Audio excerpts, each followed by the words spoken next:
Hello, everyone, and welcome to the Psychology of Change. I'm Dawn Frail. I'm the president of Athena Executive Education, and today I want to talk to you about how do we manage change inside our organizations when there's so much going on, and especially times like now, things are moving so quickly, things are moving so fast. How do we make sure that not only do we survive, but that we thrive in this time of incredible change? So I want to say that as an organization, one of your most critical skills for your leadership team, so your leaders, your managers at all levels, is the ability to successfully manage change. Now, manage not only the change side of change, but also the people side of change. The change side we tend to be fairly good at, managing the things and the project plans and doing the stuff. But it's the other side of change that oftentimes we're not all that good at, and that is it's the people side of change. So today we're going to talk about how do we successfully manage the people side of change by making sure that we pay attention to the psychology of change. Now, if in your organization you have a value called innovation or creativity, then you need to be able to manage change maybe even better than everybody else, because what's another word for innovation? Well, change. Or creativity? Well, change. And if that's truly what it is that you want to do as an organization, what you aspire to be as an organization, then your ability to manage that innovation, to manage that creativity, to manage that change will be absolutely paramount to the success inside your organization. Now, let me just say that even when organizations know how to manage change and they work at doing it well, it's very, very difficult to be highly successful. Why? Well, because there are so many moving parts and so many things that come into play all at the same time when it comes to change. And the biggest mistake that I see organizations make is that they try to manage change like a baseball game. So in a baseball game, I consider baseball to be a very, systematic and methodical kind of game. All of the players know exactly where it is they're supposed to stand. They know exactly where they're supposed to be. They, wait patiently for the batter to come up to get ready to take their swing.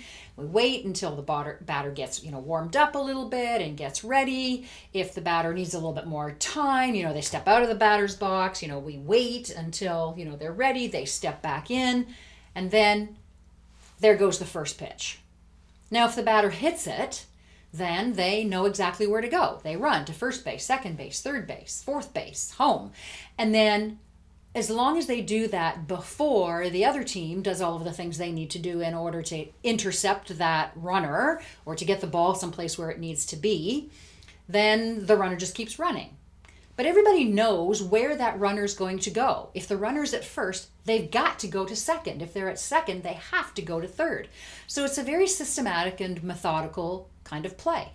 If the batter doesn't hit the ball, well, we just throw it back to the pitcher, we wait, and we, take another try. And we know how many tries there are at throwing, whether or not the batter hits or misses. It's very systematic and it's always the same.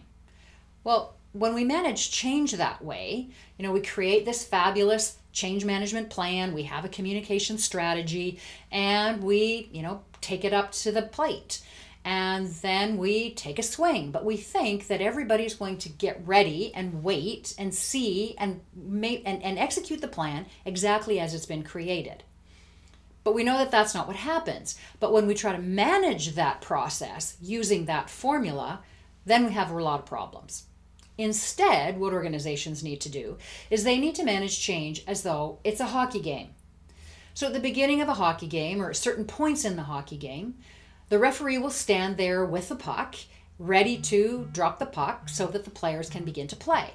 Or at that moment where everybody's sort of standing in their positions and we know exactly where everybody is and what's going to happen. But as soon as that puck drops, we kind of don't know what's going to happen from there. And we need to play a hockey game as a dynamic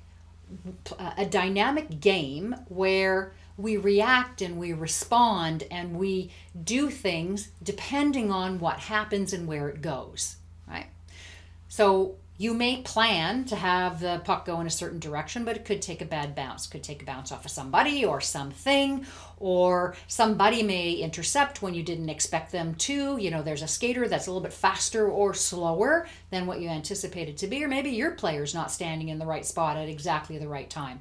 So it's a very dynamic game, adjusting literally on the fly. Well, that's the way we need to think about change and managing this process of change. Yes, we have the plan. We have the communication strategy. We know what it is that we want to do, but as soon as it launches, now we kind of don't know where it's going to go. And we need to be flexible and adaptable to make sure that we're able to manage that process every single step of the way. So if you're a leader in an organization, think hockey, not baseball. So to help you today to figure out how to do that more successfully, I want to talk to you about three things. Number one, what are the dynamics of change? What makes it so challenging, and what are the things that we need to remember about change? Number two is about resistance. If people didn't resist change, then we probably wouldn't even need to have this conversation, because it's the resistance that needs to be managed a lot of times. And then the third thing I want to talk to you about is something called transition management, or phases of transition. We're going to spend just a little bit of time talking about what do you do in order to successfully manage that change. So if you're ready, let's get started.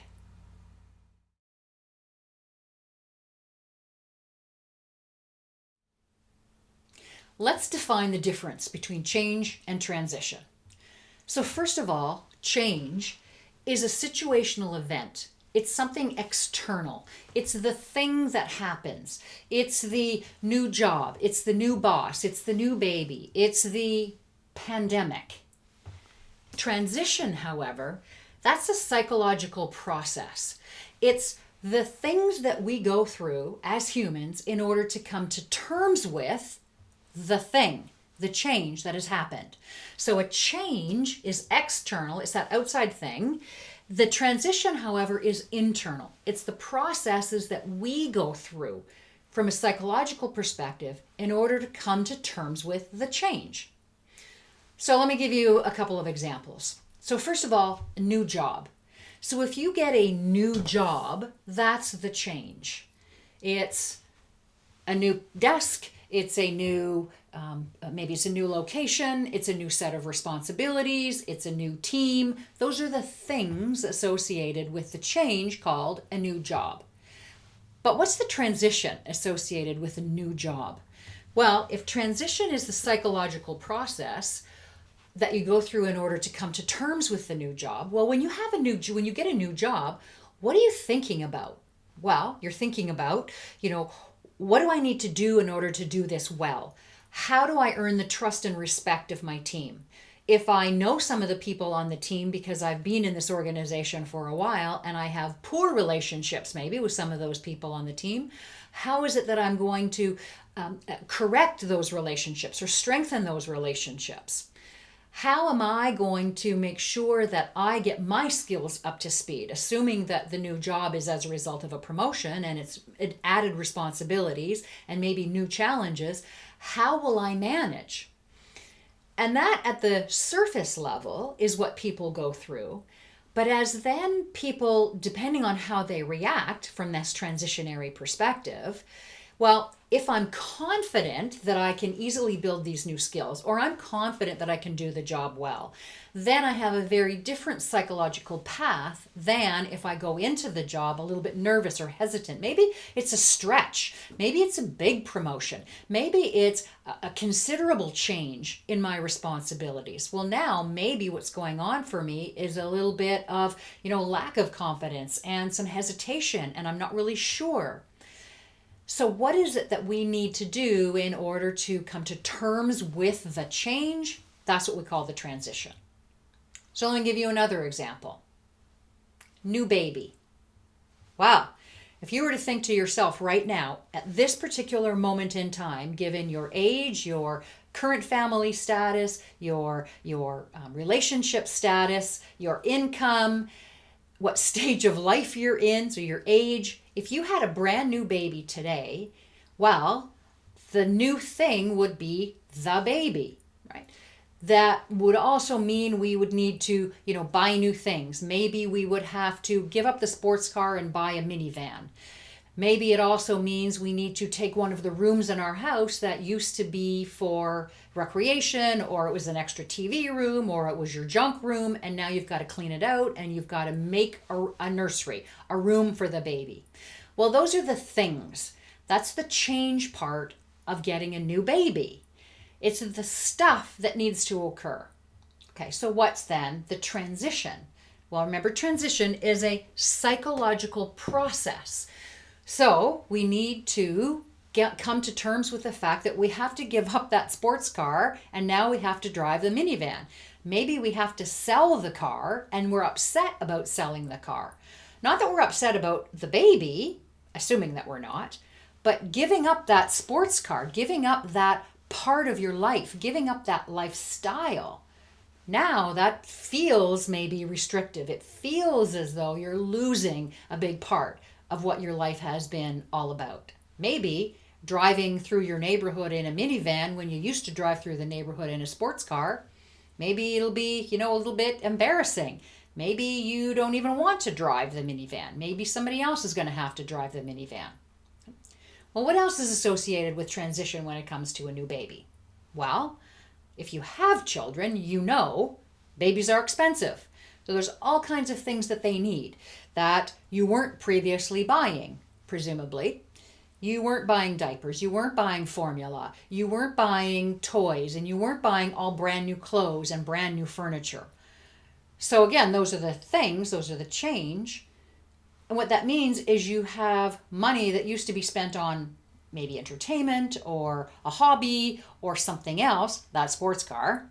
And now you have to take that money and you need to invest it in things for the baby. So again, that's the change. But how do you feel about that? How do you feel about now not having that money available to you? How do you feel now about not being able to go out for dinner when you wanted to with your friends? How do you feel about the fact that you have to sell things, that you have to give up stuff, a room or income, those sorts of things? Those would be things associated with transition. How do you feel about now not being able to, go out at whim? If you want to go out now, assuming you're not taking the baby with you, well, you need to have a babysitter. Of course, hopefully, that you can't just leave a baby all by themselves. So you need to now hire a babysitter. Well, babysitters cost money. And so what does that mean? Well, money for babysitters. If I want to go out, well, now I used to go to restaurant number A and spend a lot of money on a meal. Well, now I have to pay for a babysitter. So I'm paying for a babysitter. I'm going to restaurant B, which is a cheaper meal. And I don't like the food as much. I'm not as happy. And so these things that we are upset about or the things that we feel are what we call transition. And these are the elements of going through transition. So when we think about it as a process, what is it that we need to do in order to come to terms with the change? So key distinction between change and transition. Change is external. It's the thing that we manage. Transition is internal. It's a psychological process. And it's the transition side of change that we need to get much better at, because it's oftentimes the forgotten side of change. So that's change versus transition.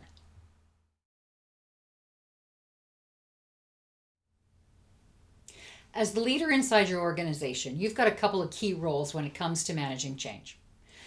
Number one is that it's your responsibility to get yourself and your team through the change as quickly and in as healthy a way as possible. So let me say that again. Your job is to get yourself and your team, so everybody, including you, through the change, through the transition, as quickly and in as healthy a way as possible. So, the quickly I don't think needs any explanation, but I am going to talk about it a little bit more. But what does the in as healthy a way as possible mean? Well, if we don't manage successfully the psychological process and the transitionary elements associated with the change, a lot of things can happen. People can dig their heels in and become even more resistant. Sometimes people get left behind. There are people who maybe are carrying old baggage from old changes that they've not come to terms with that is spilling over into this one.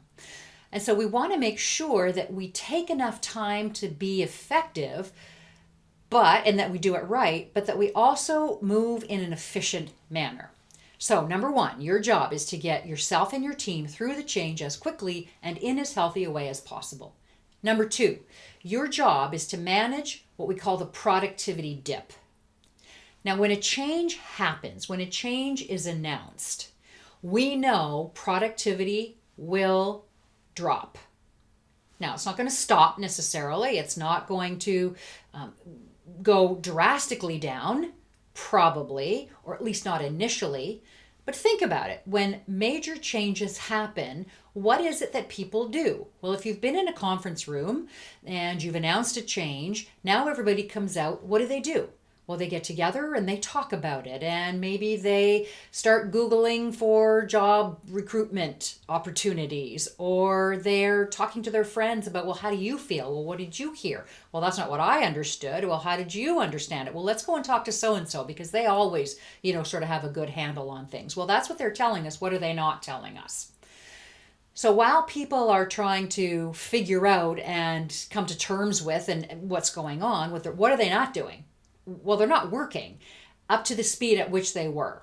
So what we do know is that when a change happens, so, things are going along, nice and smooth, productivity is where it needs to be. Now we announce a change or something happens, productivity will naturally dip. Okay. Now, it's during this time, and we'll talk more about this later, that we need to figure out as leaders, what do we do as productivity is dropping?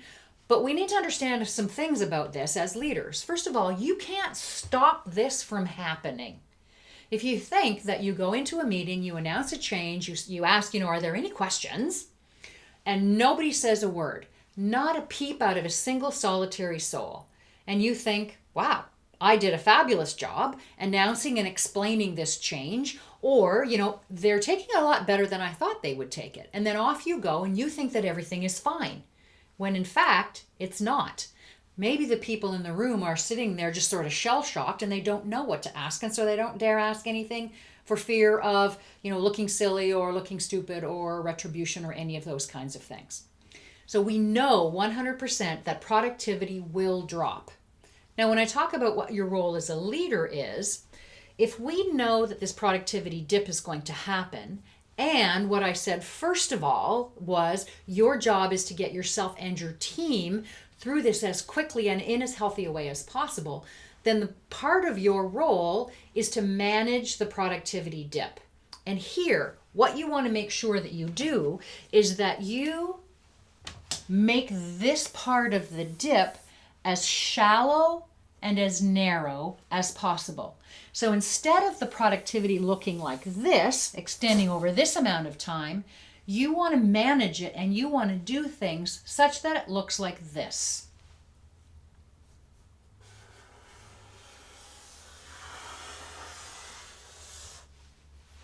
So here, what have you done? You've proactively done some things so that this productivity dip is short and it's shallow. That's your job. The question is, how do you do that? Because you want to make sure that you get to this part, you get to this new place, this increase in productivity, which is why you made the change potentially in the first place. How do you get there? Okay. Even when you think about a change that has been put upon you. So now we're currently going through the COVID-19 coronavirus pandemic around the globe. And we've gone from a world where everybody has been in their office working together and teams, and everybody has to work from home. Everybody's sitting behind a computer screen. Everybody who has children has their children there because the schools are closed. The libraries are closed. The rec centers are closed. Everything is closed. So and we're under stay-at-home order. So what does that mean? It means that we have to do our jobs at home with all of these other things going on. Okay. Well, that's not a change that we implemented in order to increase productivity in the business. But what that does mean is that this change has occurred. Productivity has gone way down. Right? And depending on the nature of your role, etc., This could be here or this could be here. It could be drastic or could be not so severe. But you want to get people to a place where they are able to not only get back up to being productive, but being even more productive than potentially they were back here when this happened. Where people are talking about, there's the new normal. Well, what does that mean, the new normal? Well, things are not going to go back to normal. Things are never going to be the way that they used to be as a result of coming through this. And so the question is, what will the new world look like? And you want to get there as quickly as you can. That's your job as the leader.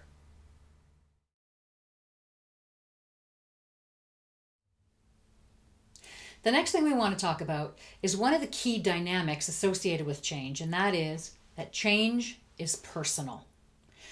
Every single person will react to or will adapt to a change differently. So the exact same thing could happen. So let's say, for example, you're the new boss. All of the people on the team are experiencing the exact same change, you being the new boss. But each of those people individually could have vastly different reactions. So when it comes to managing transition, we need to understand that people will deal with this and will react at a very personal level. So change is personal. Now, their reactions are based on a few different things. So number one, the situation. So what is the situation? Is it a big change? Is it something major? Is it something catastrophic? Or is it something minor? Is it something small? Okay. Do they see the change as positive or negative? So maybe, back in the earlier example of a new car, maybe you see a new car as being a woohoo, positive, because maybe your old car was a junker and it broke down on you all the time. But maybe you see a new car as a negative because that means a new car payment. And the car you have is just fine and it's paid off, and now you're faced with a new car payment. So the same change can be seen both as a positive or as a negative, depending on the person. And then third, it's the impact is based on very personal factors. So how people react will be based on a whole variety of things. So let's go through the list. So some key impact factors are associated with these things. So number one, who's involved in the change and who is the change associated with? So is it a whole bunch of people? Is it just one person? Is it one small team? Is it an entire organization? So how many people are involved? How about the relationships? Are there any close relationships that are going to be impacted? So if one person is being transferred to another building, that person who was maybe your best friend and you had lunch with them every single day, now you no longer can do that. That's a close personal relationship, and that has changed. The other things associated with who are, what has your role been as far as the change? Have you been involved in planning? Have you been involved in deciding how it's being communicated or what the rollout might look like? And then involvement is really key when it comes to the who, because the more we've been able to be involved, the longer we've known about it, then the better able we are to deal with it based on the who factor. Okay, what about the what? Now, the what is really about what's the scope of the change. And so, as I said earlier, what is the size of the change? Is it something really big? Is it something really small? How about then the when? Well, when is this happening? So when is this happening in terms of your stage of your life? So a major change at your company, when you've got 6 months to retirement, may be perceived very differently than somebody this is their first career and they're just launching into this new and exciting world of work. Two people are going to see that very, very differently. Also, what about other organizational changes? So we know that it's rare for a change to happen and get everything all, the dust is settled and then time goes by and then the next change. Things get settled, dust is settled, things happen, and then some time goes by, and then the next change. No, it goes change on top of change, on top of change, on top of change. So what is happening as far as the other changes that are going on all at the same time? So that's the when. How about where? what's the environment? Is this happening in your personal life? Is it happening in your professional life? Maybe is it happening, in multiple places at the same time? Or maybe, you've got a lot of things changing from a personal perspective, and now you've got something that's being added from a professional perspective. And so that's now coming on top. Also, as far as environment is concerned, do you have to, move across the street? Do you have to move across the country? Do you have to move across an ocean? So where in your environment has a lot to do with how people react. How about the why? What was the process of how this change was communicated? What's the rationale? Do you agree with the rationale? Do you think that this is a good change? Maybe you'll be less resistant. It'll have less of an impact. You'll be more positive about it. Maybe you think that this is a horrible change. Or maybe you think that the people who came up with this idea and this change are off their rocker, and really you don't think that this is a very good change at all. Okay? So that's the why. And then what about the how? What was the process that was used in order to manage the change, to communicate the change, to decide on the change, to figure everything out, to really determine how things would go, who would be involved? So how change gets implemented and how the plan comes to pass. All of these things. So the who, what, when, where, why, and how, these are all things that you add them all together, which can have different answers for different people, which can explain why for some people it can be a major negative impact, for some people it can be a major positive impact. Because it depends on the situation, whether it's positive or negative, and that's based on all of these personal factors. So when you think about times when you're communicating change to somebody, or even how you personally are feeling about change, people may be thinking, well, this isn't such a big deal. It's, this is simple. This is easy. We won't take long to sort of, get back up to remember the productivity dip. It won't take us long at all because this won't have a big impact.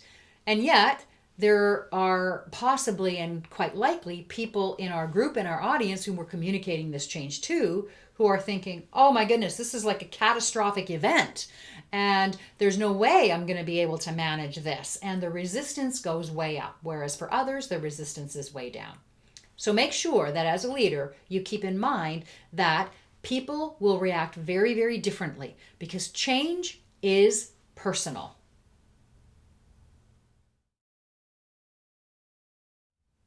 The next thing I want to talk to you about is what we call circle of influence versus circle of concern. So this comes out of the work done in the 1950s, locus of control, where people believe that they have control over their lives or it's external forces that have control over their lives. So when we think about it, in times of stress or in times when we're under pressure or in times of change, and stress is oftentimes brought about by change, or change oftentimes brings about stress, we end up, remember the productivity dip, we end up spending time and energy on things, talking about them, fussing about them, fretting about them, thinking about them, on things that we have no control. And less time on things over which we do have some control, right? Or at least some influence. So let me walk you through a couple of examples to show you exactly what we're talking about as far as this circle of influence, circle of concern. So at the most basic level, something that we have no control over, and yet we spend time and energy thinking about it, talking about it, fussing about it, fretting about it, is the weather. So something that is in our circle of concern is the weather.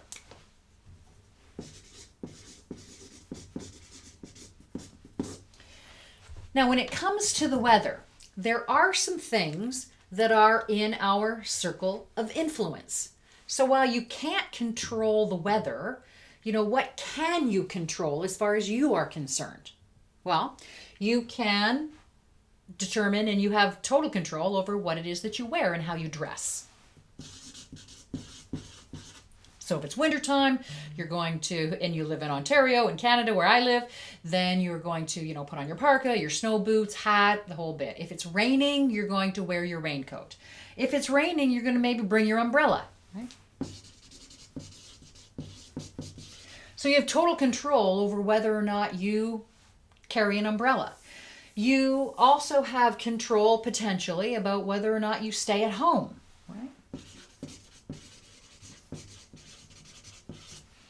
Maybe if you're not staying home, you have some control over whether you take public transit or whether you go and work in a library.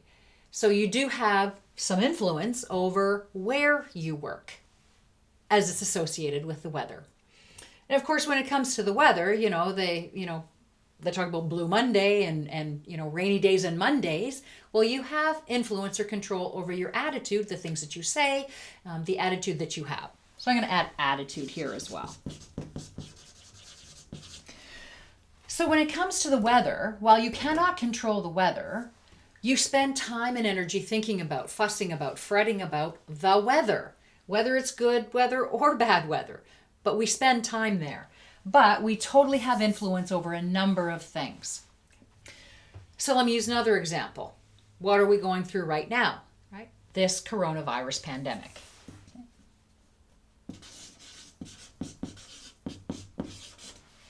So we cannot control the fact that there is a virus out there and that it is happily spreading itself around the world. We're not very happy about that, but it is probably very happy that it has this wonderful life. So we can't control that, but associated with what's going on, well, what can we control? What is in our circle of influence? Well, we absolutely can control, how we are washing our hands. We can control how we dress, whether or not we wear a mask or, any of these other things, especially if you're, a first responder, or my sister's a nurse working in the hospital.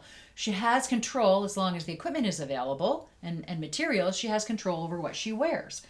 Also about the tools, right? So we've got the masks, we've got, the soap, we've got, given the fact that we're now having to work from home, we're using Zoom or Microsoft Teams or, WebEx or Skype or any of those things. So we have control over the tools that we use in order to get our job done.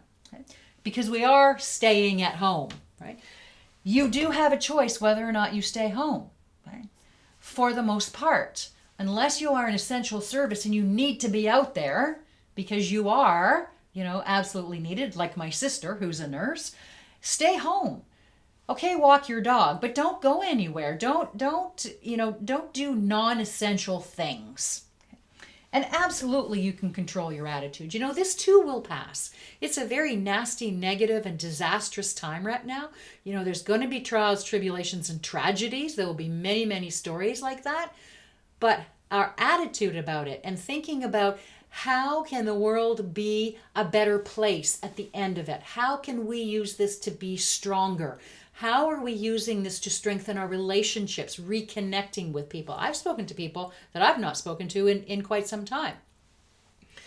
So here we have a couple of items that are in our circle of concern, things over which we don't have much control, if any. And yet we spend time, energy talking about it, fussing about it, fretting about it, planning about it.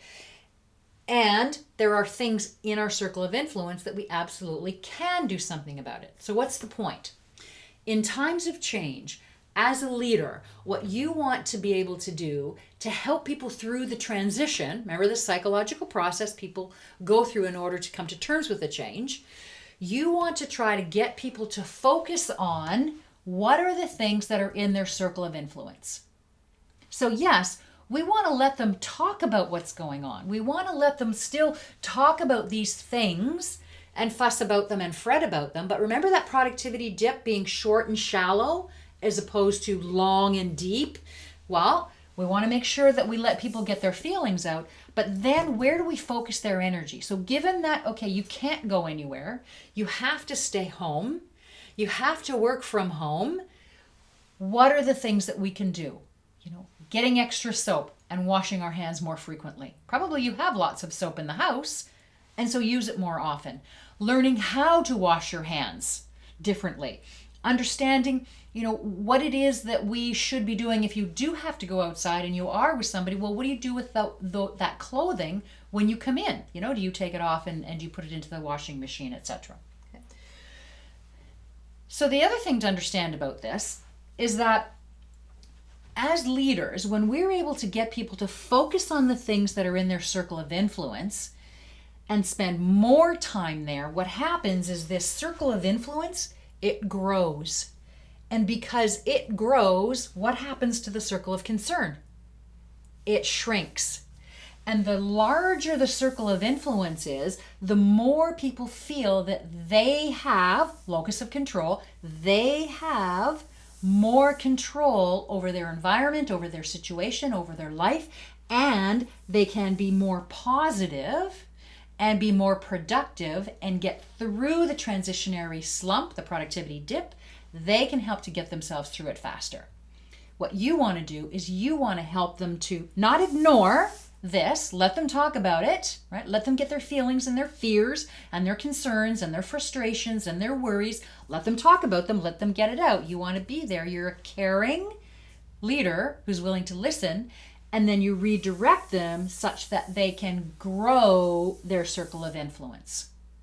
This is how we can help change people's attitudes and feelings and perceptions and get them through the transition faster.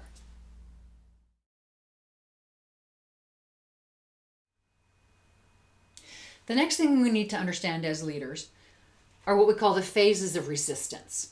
So when it comes to change, we know that sometimes people will dig their heels in and just are stuck and don't want to move. But there are other people who maybe embrace the change much more quickly and there's very little resistance at all. And so just like the impact on somebody can be different given the situation, maybe they see it differently based on the impact factors. Same thing with the phases of resistance. People can resist differently. So what is this model all about? So first of all, you know that saying sort of time heals all? So time goes along the x-axis. And time and acceptance, as time goes on, acceptance increases. So it goes from low to high. On the y-axis, we've got emotional discomfort. So to what degree is the individual feeling that emotional discomfort? So what does this look like when we apply a change to it? So at a point in time, a change happens or a change is announced. And the initial phase, denial, is one of, sort of shock. Maybe there's this temporary confusion or there's a delayed acknowledgement that even anything is going on. So when you think about when it really hit home to everybody that we need to stay home, businesses need to close down, and no longer can we come into work each day, now we have to work from home. Initially, there's that confusion, like, well, really? Well, how would that work? And how could we do that? And honestly, like, that's really what you want us to do? And there's like this delay while things sink in. Okay. So that's typically the very first thing that people will go through. Then, as a little bit of time goes on, what happens is we go from this low, right, this low emotional discomfort, because here in this denial, I mean, if you're not even acknowledging or, that anything's going on, what is there to be emotionally, uncomfortable about? Nothing, because you're not really there yet. But in a fairly short order, note how steep this is, and this is not, necessarily everybody's path, but it's a pretty steep one. We go from denial to anxiety. So still, not necessarily a lot of time has gone by. We're still on the low end of the acceptance side of this scale, but now the emotional discomfort is going way up. Well, here is where, anxiety can look different in different people. So for some people, anxiety is, sort of a minor frustration and just, being a little bit perhaps miffed.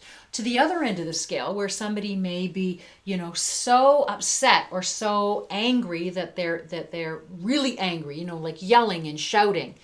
Or, that anger can be just as intense, but not yelling and shouting. Maybe that person is holding it in. But the emotional discomfort is high. Why? Because, we're feeling victimized. Like, how can this possibly happen? This isn't fair.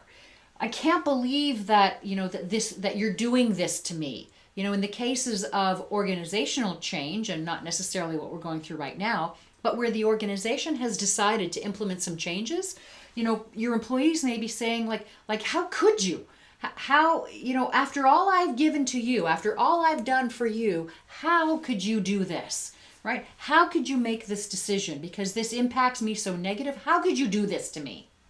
This can also be a time where the emotional and physical energy is very, very low. So I'm spending a lot of my internal resources dealing with my discomfort. And so on, the work that I'm doing for you and how I'm feeling, for you and with you can be quite low. So denial anxiety. Next, you see we've got this check-out, check-in stage.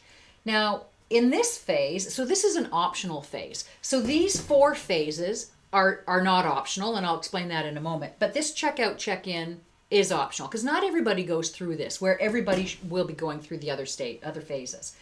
So have you ever been in a situation where, people are like so angry or so frustrated with what's going on, they just say, okay, fine, right?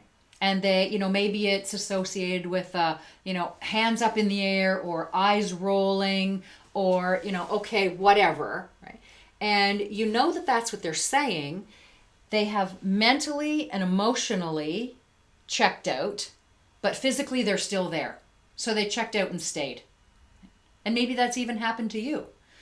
Now, if you have somebody on your team who is going through this, then your job as a leader is to do what you can to get them to check back in. Because just because somebody checks out doesn't mean that they're a lost cause. You can help them to check back in, to re-engage. Okay? So if anybody has checked out, let's say that we get them to check back in. Next is this stage called exploring. So here, now we see we're on the right-hand side of this time and acceptance grid. So acceptance is much higher, but we're still up here on the emotional discomfort level. So there's still a lot going on from a mental and emotional energy perspective and what it is that we're trying to do and trying to figure out. But what's happening here? Well, here, sort of the full weight of the change, we've acknowledged it, right? So, okay, fine, we're home and we're home for the foreseeable future. We've got to be able to figure this out. We've got to be able to identify what are the things that we need to do, because now we're realizing, there's lots to do. We accept the change, that the change is here to stay. It's not going anywhere. We need to figure this out. And so now we're using that sort of emotional energy to figure out all of these things. But we do see that there's a light at the end of the tunnel. And when we think of that light at the end of the tunnel, if we're over here, that light at the end of the tunnel is not an oncoming train. Whereas here, maybe we see a light at the end of the tunnel because we think it's an oncoming train. But here, we see that there is a way out and that there is a path. But now we're going through all of the stuff we need to go through in order to make it happen. Then we get to this stage called motivated. So now we're much farther towards the highest end of the acceptance, the time in acceptance. But notice that our emotional discomfort is also coming down. So now we're, high acceptance but low emotional discomfort. So why is that? Well, here, all of our things and our issues that we were dealing with here, the things we had to figure out, the things we had to do, the questions that we had, the frustrations we were trying to figure out how to solve, well, many of them have been resolved. And now we're in it. We are accepting the fact that, that there is maybe a positive effect of this change. So in an organizational change, one where you've defined it as an organization, well, you implemented that change because you wanted that increase in productivity. Now, at this stage, people are saying, I see the positive effect. I kind of didn't realize that that's what it was going to look like. Other people did, but I didn't. But now I see it. Now I'm motivated to be on this end of it because my questions and concerns have been answered. I see that, that the change, yes, there is this positive effect to it, and I've accepted it. Well, how about what does this look like as far as the, in this COVID-19 situation right now? Well, I mean, there's, as far as positive effect is concerned, as much as, this virus is just, it's a devastating thing that has happened, there is going to be positives that come on the outside of this when we come out on the other end. I would say that for many people, the being connected, the reconnecting and reestablishing and strengthening of relationships, our ability to figure out how to connect not only across town or across the country, but across the world. And many organizations are global anyway. And how have we been communicating in the past? Well, now we're going to be much better at it. I also predict that at the end of this, and there will be an end to this, what we will see is that, the pace of life, this hectic, frenetic, constantly on, constantly going, 25 hours a day, 8 days a week pace at which we race through life, I believe that we're going to see that lesson. I believe that organizations are going to see that they're getting much greater creativity, much greater energy, much greater innovation, much higher productivity when our employees live and work in a more balanced way. So I do believe that that's going to be one of the positive effects. So that's the phases of resistance. So what are some things to keep in mind as a leader? So number one, just like you cannot stop the productivity dip, you also cannot stop this. This is a natural process that people will go through. It's a grieving process people will go through to come to terms with the losses associated with the change. So it's a natural psychological process, right, that people have to go through. And remember I said earlier, your job as a leader is to get yourself and your teams through the transition as quickly and in healthy as way as possible. Remember I said that? So that in the healthy way as possible part is about making sure that people go through in an effective way all of the stages. Remember, this one is optional. We don't have to have people check out. But if people will skip, or if they want to skip stages, and I'll bet we have been there ourselves, and you can think of people who, something has happened, maybe something catastrophic like a death or a divorce, where when it happens, they sort of go into denial, and we recognize this, right? Maybe they're angry at the onset, and then after very short order, they're over here and they're moving on. It's all good. It is what it is. And what you know, or what you suspect, and maybe what you know for yourself, is that they haven't gone through all of the cycles. These things, if we don't go through them, or if we don't help our people through them, these things aren't going anywhere. So if you skip them today, and you hang out over here, you go directly from here to here, what happens tomorrow? These things are still there. They're going to fester, and they're going to grow, and at some point in time, they're going to come out.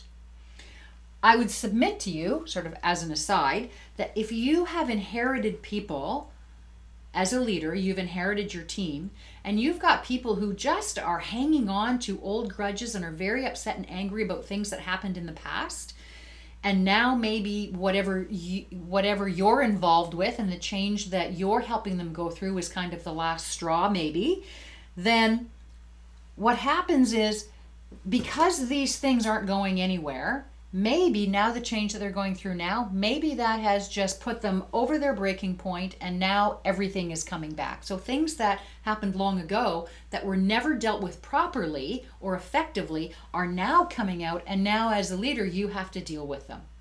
So these things, they don't go away.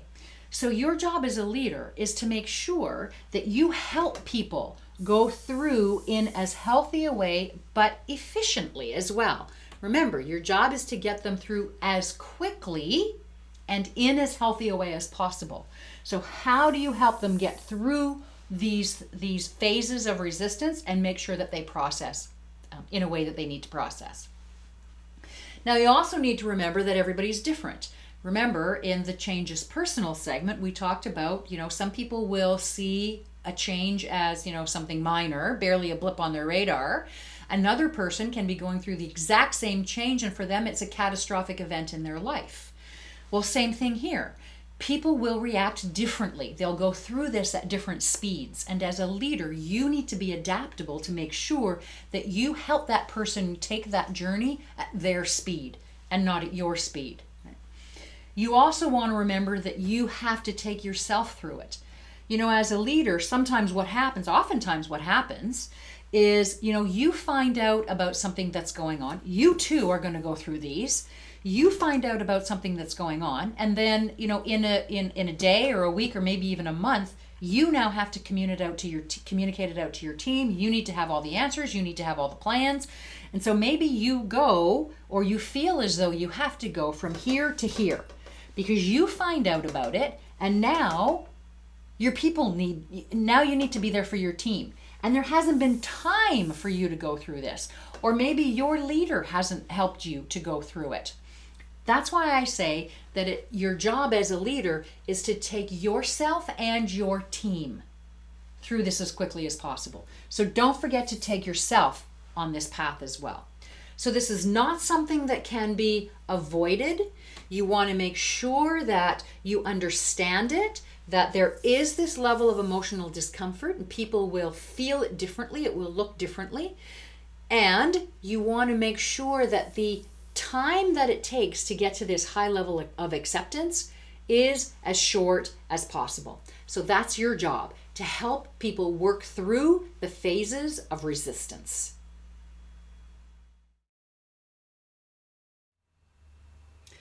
All right. So we've looked at the dynamics of change. We've talked about change being personal. We've looked at the phases of resistance. We've looked at people's reactions and the impact factors. We have really done a deep dive into a resistance model and understanding the phases that people go through. And we understand that as leaders, it really is our responsibility to take charge of this whole process to get people through it. And we understand that we need to manage this like a hockey game and not like a baseball game.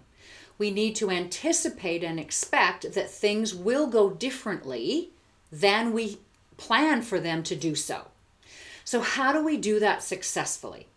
We do that using a process called managing transitions. Now, this is work that we're certified in facilitating managing transitions and organizational transition from William Bridges. You can find his books on the internet in the bookstores. But it's a very, very powerful model that we use to help organizations manage transition. So I'm going to share some highlights for you, with you, and then give you some ideas around what is it that we do. What exactly is this phases of transition model? So the phases of transition model says that essentially there are 3 distinct types of stages that we go through when we're managing the transitionary phase of organizational change. And as a timeline, so from the time that the change is introduced or announced to the point at which you would deem the change, to be fully accepted, integrated, and institutionalized inside your organization. So there's a beginning point and an end point as far as time is concerned. And then what the model says is that there are activities that we can do with and for our team that can help to get us through the transitionary phase faster. So remember, we're trying to get ourselves and our teams through the transition as quickly and in as healthy a way as possible. So this is how we really accelerate or propel that happening. There's 3 different phases. The first phase he calls the ending. So the ending is where we really have to come to terms with the loss. We have to let go and we have to say goodbye. So because the old way is ending. We need people to let go of the old stuff and not carry that baggage with them.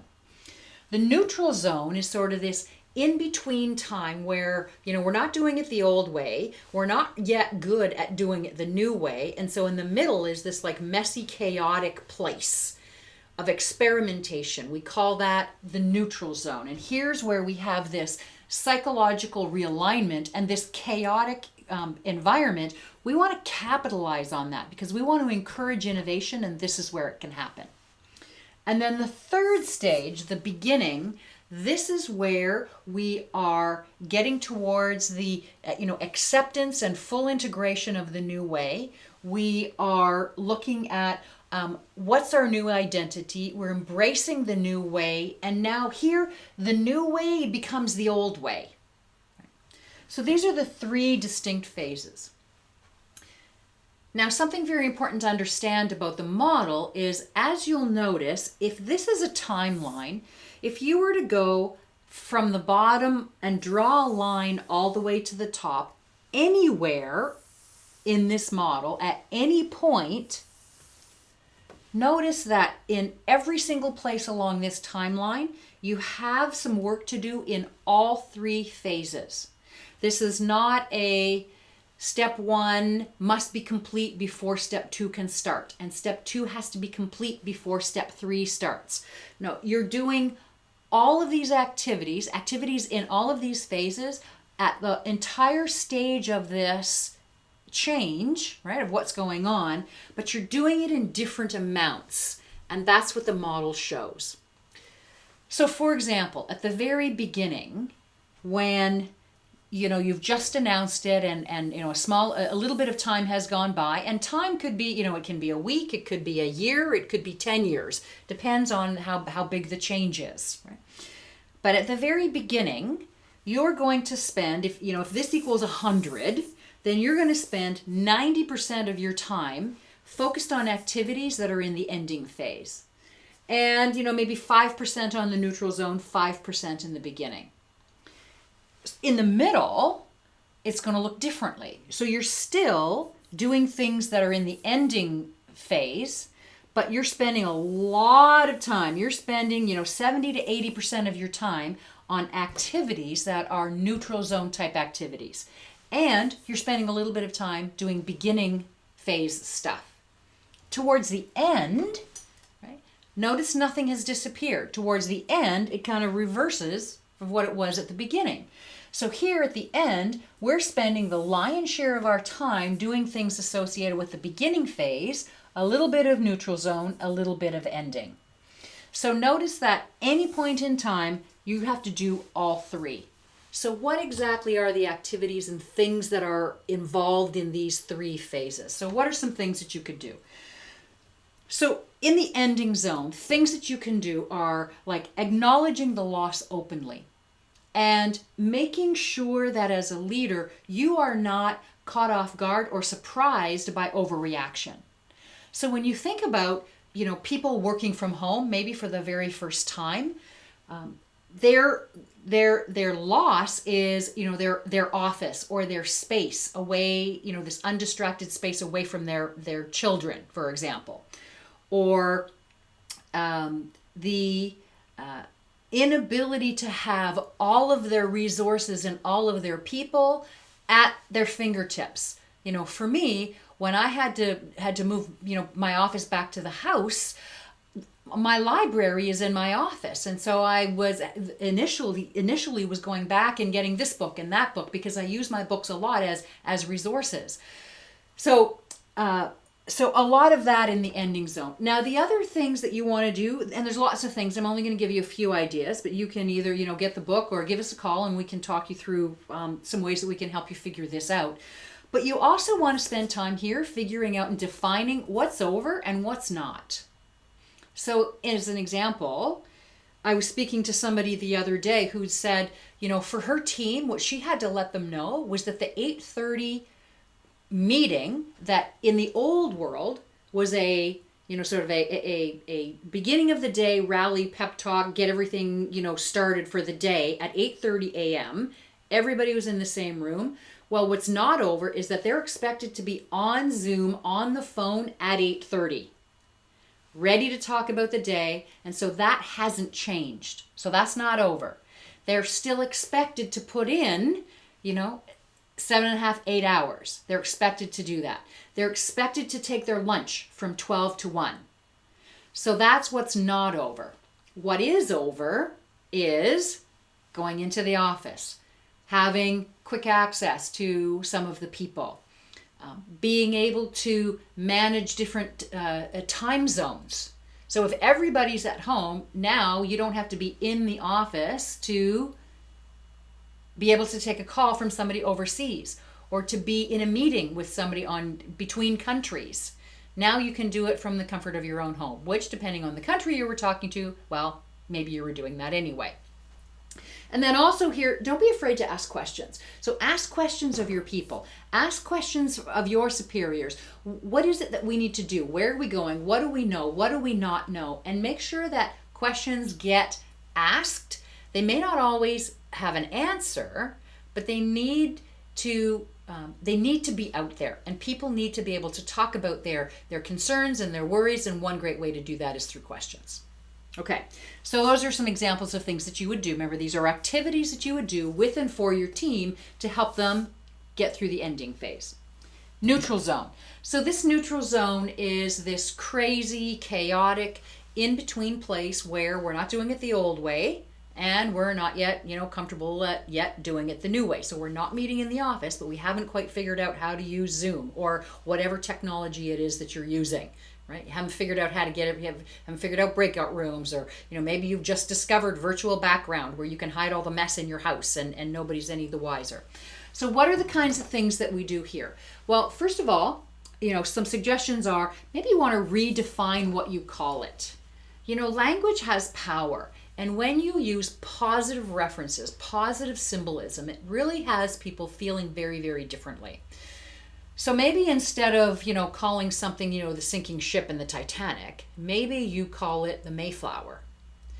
Maybe you use a butterfly analogy where, it's something that's transformational. So think about what is it exactly that you're calling it.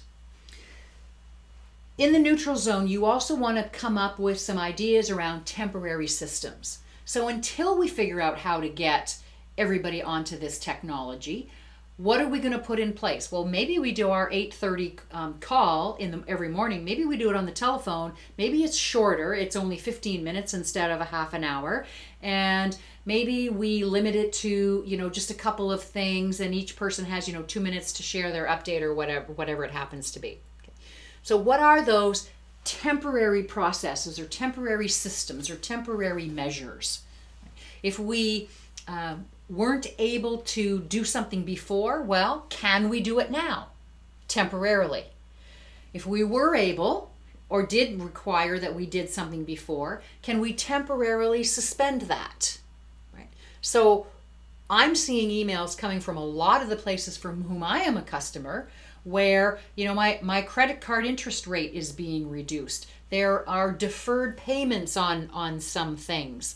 You go into the grocery store and you are now limited to the number of things that you can buy. So these are temporary systems. Here you also want to set short-term realistic goals. So when people win, confidence rises. And we want the confidence in our people to go up. So what are the short-term realistic goals that we can set based on, these new systems or whatever it is that we're trying to accomplish?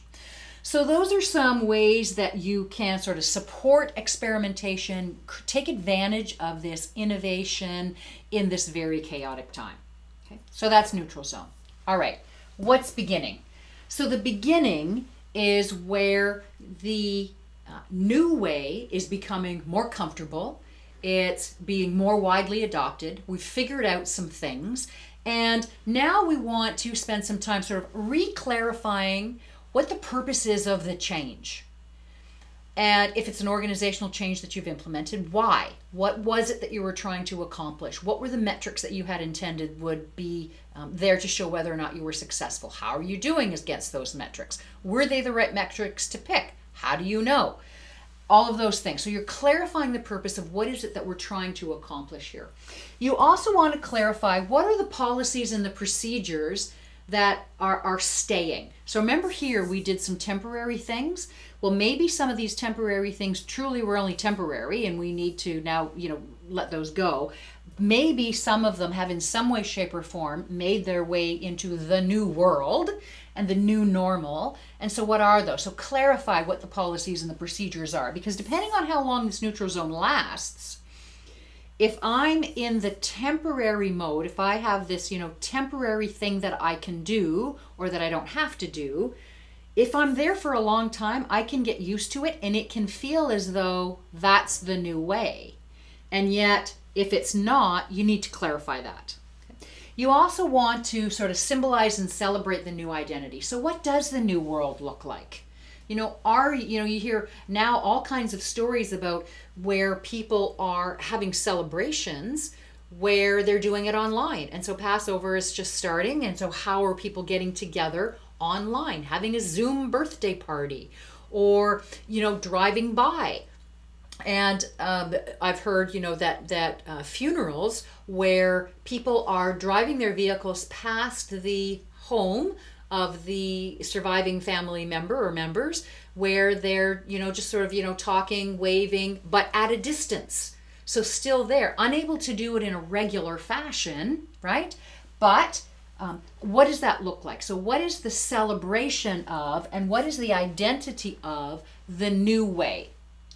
And then you want to openly reinforce the new attitudes, the new behaviors. Where are your people? And maybe, so here, because you're doing beginning stuff here, right at the very beginning as well, right? And so maybe something you're doing is you're finding those early adopters. And there's early adopters everywhere. There are people in your organization who love change and love this. And so these are the people who see, the glass is 3/4 full, not even half. They have, the growth mindset. They naturally are there and they're excited about it and they get on board. If you can leverage some of those people here, then some of the more resistant people, or people who are more worried or concerned, or for whom this is a bigger impact, maybe they can ride the coattails of these positive people.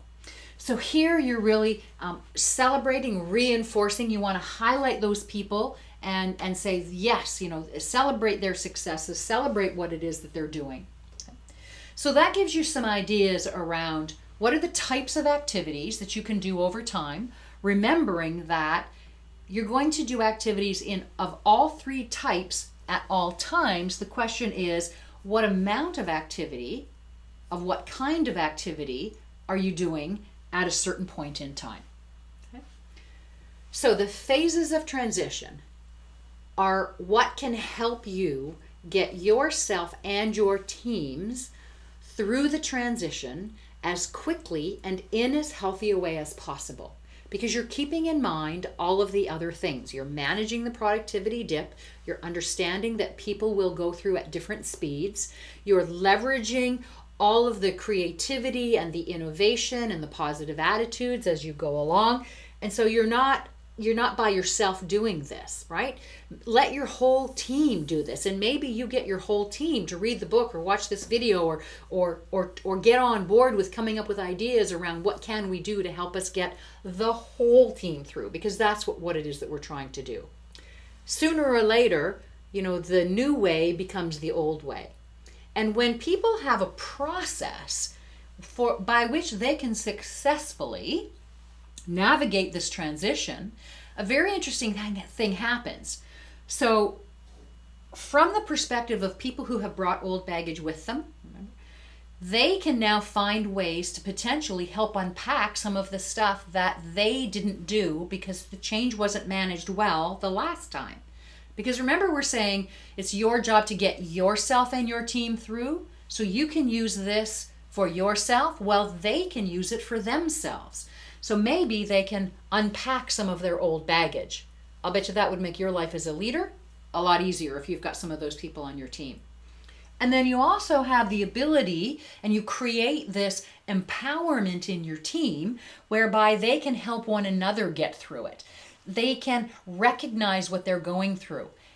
Having worked with this model for so long and being somebody who tends to not like change very much, when I know that I'm going through a change or I'm about to go through a change, and we just had a big family announcement where one of my sons and his wife are moving to a different province, and knowing how I feel and the way I process change, I was able to, in a fairly short order, walk myself through some of the activities because I understand what's going on and why, such that I come out on the other end and very quickly I can get to being thrilled and happy even though they're taking my 2 grandchildren with them, which for me originally back here was devastating. But quickly I got through it to a point where now I'm excited and happy for them, and we're looking forward to the future, and there's new ideas and new brightness around that whole major change as far as our family is concerned. So thinking about how you can navigate organizational changes, family changes, and even things like and especially things like what we're going through right now with COVID-19. So that is the William Bridges model of managing transitions. What have we covered during our time together in the psychology of change? Well, we talked about the difference between change and transition. So change is the external event. Transition is the internal psychological process. We talked about your role as a leader. Your job is to help get yourself and your team through the change as quickly and in as healthy a way as possible. And you need to manage that productivity dip. We talked about change is personal, and whether or not somebody sees something as positive or negative and what the impact is on them has a lot to do with their personal impact factors. We looked at circle of influence, circle of concern. Your job as a leader is to help people focus and stay focused on things that are in their inner circle of influence. We talked about the phases of resistance and how you need to help people navigate from denial to anxiety to exploring to motivated, and do that fully and quickly. And then we talked about the 3 phases of managing transitions. So ending, neutral zone, and beginnings. So if you found this helpful, please share it with your team, share the link with other people. If you want to do more work and you want to continue to explore more in depth, we do come in and work with teams or organizations, so we can come to you virtually for now, later on in person, and help you work through some of this. This is also, managing transitions is a full day and a full module in our business school curriculum. So at Athena, we have a business school. We offer a certificate in strategic leadership, and managing transitions is a full day, one of the 8 modules. And so finally, let me just say that any organization, particularly now, based on what it is that we're going through, and knowing that things and change will never end. We can always count on change never going away, and in fact, getting faster and faster and faster. Your ability to manage change and to manage transitions, developing the skill in your leaders and in your leadership team to do the same for their teams, this should be a top priority for any organization, especially for organizations that want to be innovative, that want to be creative, and that want to be successful now and in the future. Give us a call, visit our website, reach out to us. We're happy to help.